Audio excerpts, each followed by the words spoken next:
안녕하세요. 진가이버입니다. 지난번에 카랑코에 키우기에 대한 전반적인 방법에 대해서 영상을 올렸었는데요. 이번 시간에는 카랑코에 키우기에 있어서 가장 골칫거리인 흰가루병과 곰팡이 발생 예방법, 그리고 가정에서 쉽게 할 수 있는 방제 방법에 대해서 소개해 보려고 합니다. 카랑코에를 키우다 보면 흔히 생기는 것 중에 하나가 바로 잎과 가지 사이에 곰팡이나 흰가루병이 생기는 것인데요. 이것의 전반적인 원인 중에 하나가 바로 과습과 통풍이 잘 되지 않아서 생기는 경우가 많습니다. 늘 이야기드리지만 식물을 키우는 데 있어서 통풍은 무시할 수 없는 중요한 요소 중에 하나입니다. 특히나 이렇게 과습에 약한 다육성 식물, 그 중에서도 오늘 소개할 카랑코에 역시 통풍에 아주 중요한 부분을 차지합니다. 흔히 곰팡이는 여름 장마 때 많이 생긴다고 생각을 하시지만 의외로 날씨가 추워지는 겨울철에 실내하고 실외의 기온차가 큰 경우에 환기 부족 등으로 인해서, 특히나 요즘같이 미세먼지로 인해서 창문을 제대로 열 수 없는 이런 시기에 의외로 많이 발생합니다. 그리고 카랑코에가 추위에 약하다는 점도 곰팡이나 흰가루병 발생에 한 몫을 차지하는 듯 합니다. 그럼 본격적으로 카랑코의 잎 곰팡이와 흰가루병에 대한 예방 방법에 대해서 소개해 보도록 하겠습니다. 지금 여기 보시는 것처럼 카랑코에 같은 경우에 이렇게 잎자루가 짧아서 꽃대 주변에 이렇게 잎이 빼곡하게 나오는 그런 형상을 하고 있습니다. 이로 인해 잎이 과밀이 잘 생기기 때문에 창문을 열어놓는다 그래도 식물 자체에 통풍이 잘 안 되는 경우가 많습니다. 이런 경우에는 잎을 좀 속간해 주셔야 되는데요. 옆에서 봐도 이렇게 보시면 이쪽이 이렇게 과밀하게 밀집이 되어 있는데, 이런 경우에는 과감하게 잎을 좀 속간해 주시는 것이 필요합니다. 참고로 이렇게 꽃대가 무성할 경우에 이 잎을 너무 많이 솎아주면은 이 꽃의 영양 공급이 차단되기 때문에 가장 결정적으로 잘 보셔가지고 통풍에 방해를 주는 결정적인 잎 몇 개만 제거를 해주시면 됩니다. 여기 보시면 한 이 정도 되면은 그래도 좀 양호한 편인데, 지금 여기 같은 경우는 좀 이렇게 보셔도 확연히 좀 밀생한 잎이 그런 게 차이가 납니다. 그래서 이런 부분들은 좀 속간해 주셔야 되는데, 속간해 주실 때 이 잎이 있고 이 꽃대가 있으면은 이 잎 부분은 그대로 그냥 두셔도 됩니다. 이런 거는 두셔도 되고, 여기도 보면은 이렇게 밀생이 되어 있는데, 여기서 결정적으로 통풍을 방해하는 그런 잎들은 좀 솎아 주시면 되겠습니다. 여기도 보면은 지금 이것도 이렇게 굉장히 이 윗부분이 빼곡하게 이렇게 되어 있는데, 이 빼곡한 이 윗부분을 좀 어느 정도 깎아줘 보도록 하겠습니다.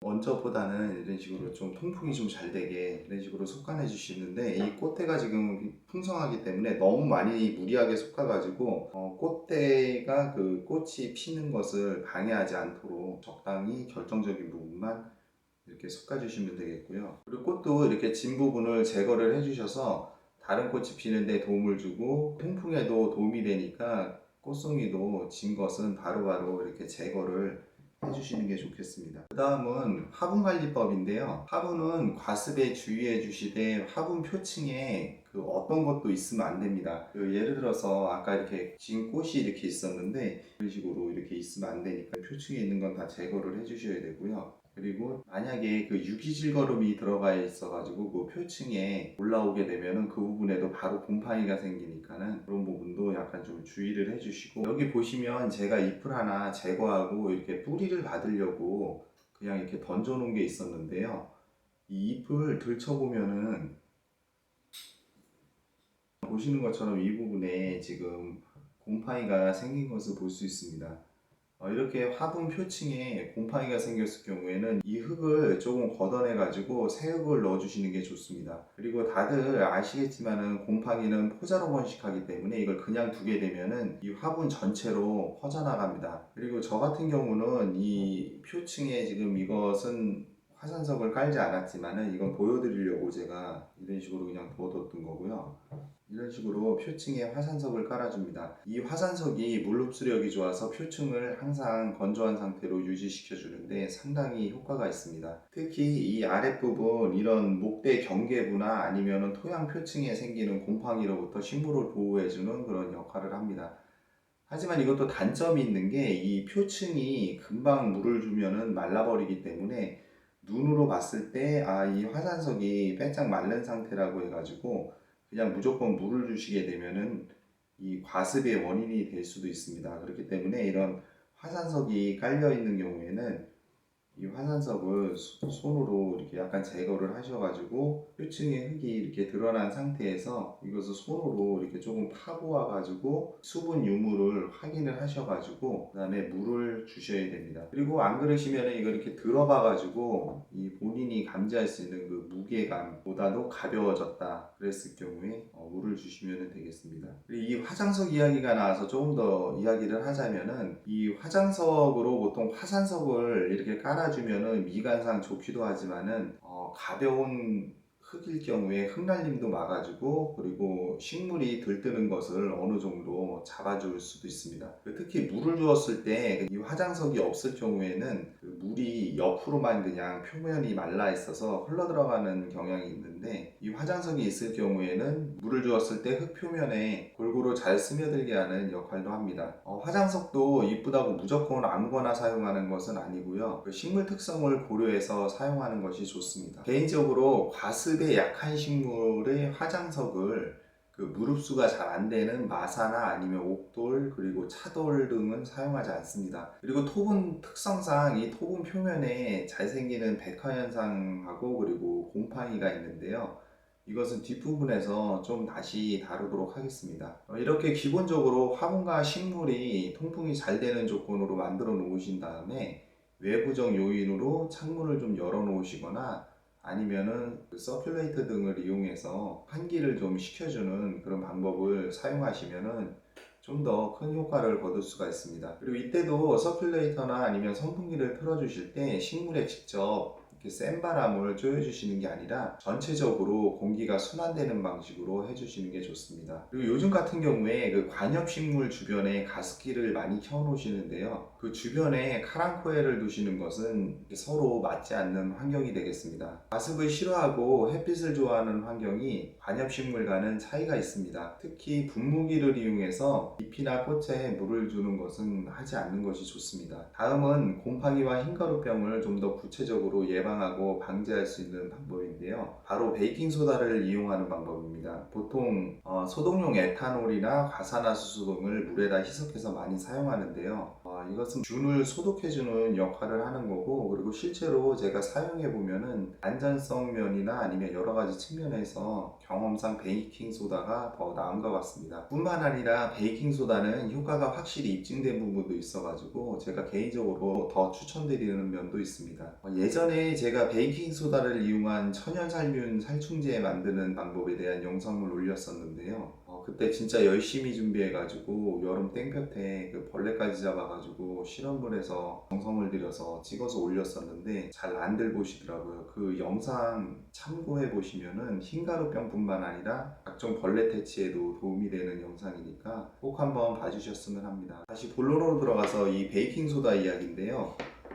이 베이킹소다는 탄산수소 나트륨, 중탄산 나트륨, 중탄산 소다, 식소다, 증조 이렇게 부르는 말이 굉장히 다양합니다. 요즘 가정에서 대부분 다 일반 청소용으로도 많이 나오기 때문에 가지고 계실 겁니다. 그리고 달고나 만들 때도 들어가고요. 참고로 베이킹 파우더가 아니고 베이킹 소다입니다. 좀 헷갈려 하시는 분들이 계신데 베이킹 소다를 이용해 주셔야 되고요. 이 베이킹 소다는 미국 환경보호국에 등록된 천연 살충제 원료이기도 합니다. 그래서 국내에서도 천연 살균, 살충에 효과가 입증된 자재이기도 합니다. 이미 시판된 제품도 시중에 판매를 하고 있고요. 그리고 이 베이킹소다는 식물에 발생하는 곰팡이균이나 흰가루병의 균 포자 발화 형성을 방해하고 그리고 세포벽이나 내부 생리 기능을 저하시켜주는 그런 역할을 합니다. 실제 제가 이거 사용해보면은 흰가루병이나 아니면 곰팡이에는 제일 효과가 좋은 듯 합니다.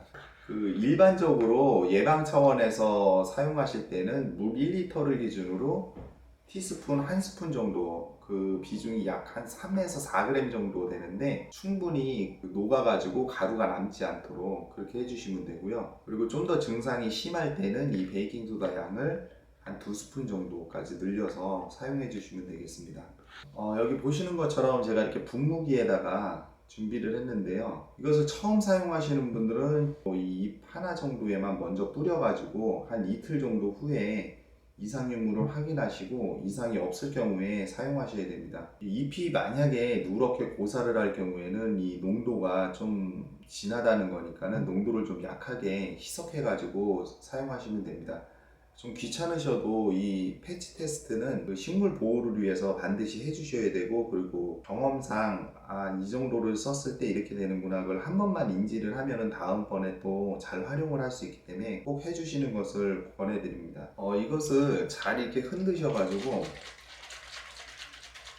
분무를 해주시는데, 이 꽃 부분은 그 분무를 하지 마시고 이 아랫부분만 골고루 분무를 해주시면 됩니다.